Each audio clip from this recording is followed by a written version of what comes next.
Hello everyone, AmyR here with Prairie Paper and Ink, and I took a poll on my Facebook page and we've all decided with overwhelming majority that I'm going to continue making Christmas cards, not just through Christmas Day like this one, but throughout the coming year. We'll just see where it goes. So anywho, this is semi-Christmas. It's kind of more just a snowflake themed thank you card.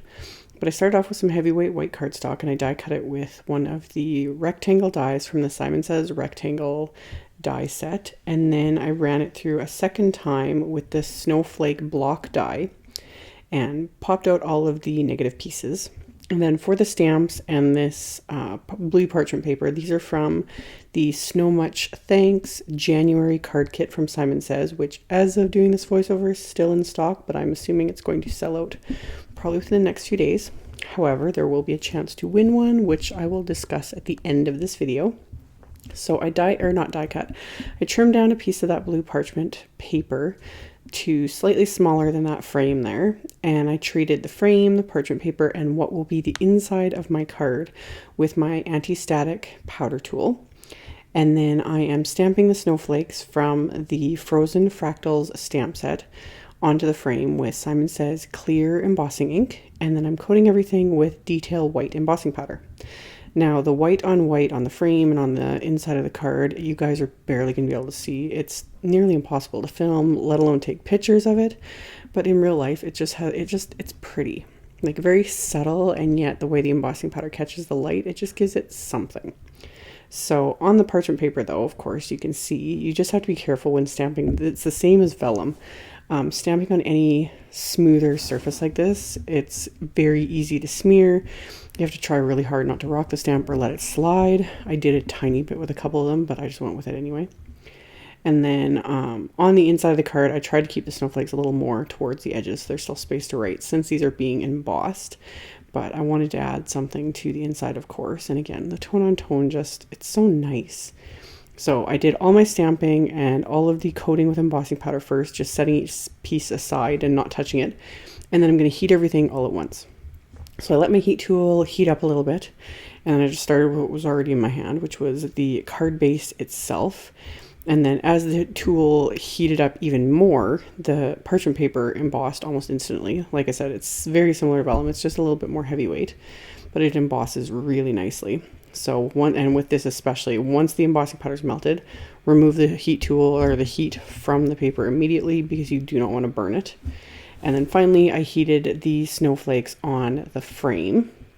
So I also cut down a piece of transparency to just slightly smaller than this piece. And then I'm going to run my adhesive around the back of it. Once I've got my adhesive on, I can adhere the transparency to create my window. And then I'm going to adhere this snowflake block die cut, which is extremely intricate. Once you remove all the pieces, you realize just how intricate it is. And I thought for a minute, like, how am I going to adhere this the easiest way? I could have done my multimedia mat. I could have die cut it with stick it adhesive. I never reach for that. I don't know why. I always think of it after the fact, and then by then it's too late. So instead I just ran it through my little Xyron sticker maker and did what I've shown in several videos. I used to just not like the sticker maker, especially for anything like this, because you'd get adhesive everywhere. You know, it wouldn't just stick to the die cut or the piece, it would just be everywhere.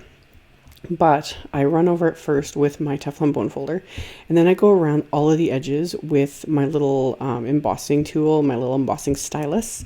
I've shown this before, and even with one a little intricate like this, it takes a tiny bit longer, but you just follow along the cardstock. Super simple. I go around all those edges firmly so it picks up, the release paper picks up all that excess adhesive.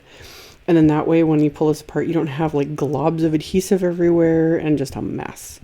So made sure to spend that extra time to do all that. So then this way I can just quickly peel it off and then adhere it into place. So I have this gorgeous snowflake window.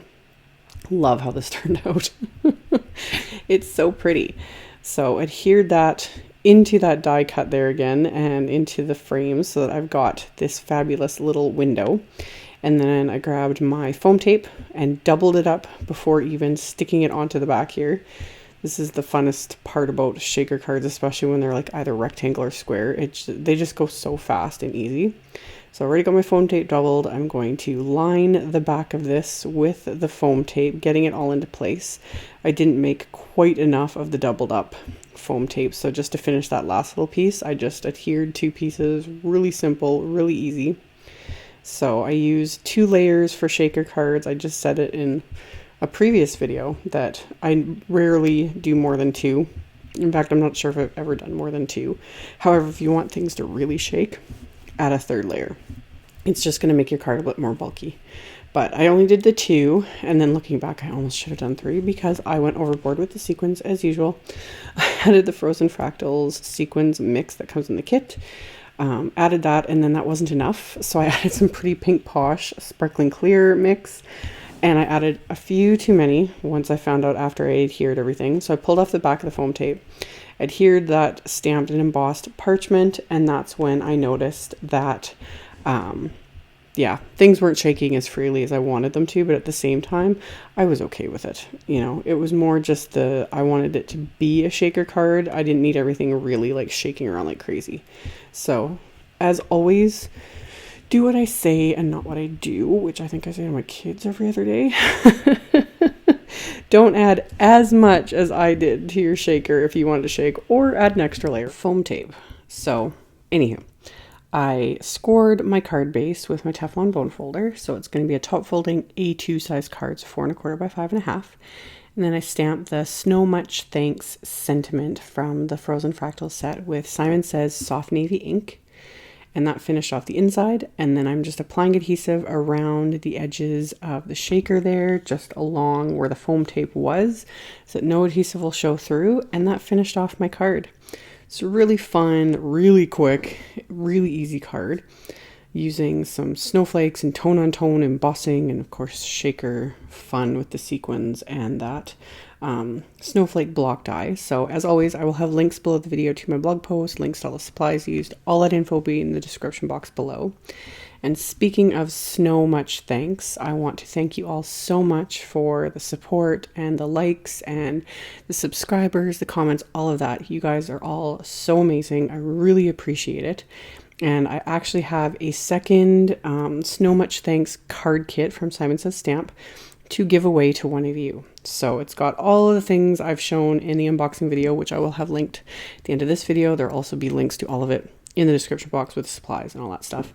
But yeah, I will be giving this kit away to one of you guys. Just head on over to my blog, which will be the first link in the description box below the video. And on my blog post, I'll have a Rafflecopter giveaway that you can enter. And yeah, thank you all so much for watching, subscribing, thumbs upping, and commenting on my videos. I appreciate it more than you know. And I will see you all hopefully very soon in another video. Merry Christmas!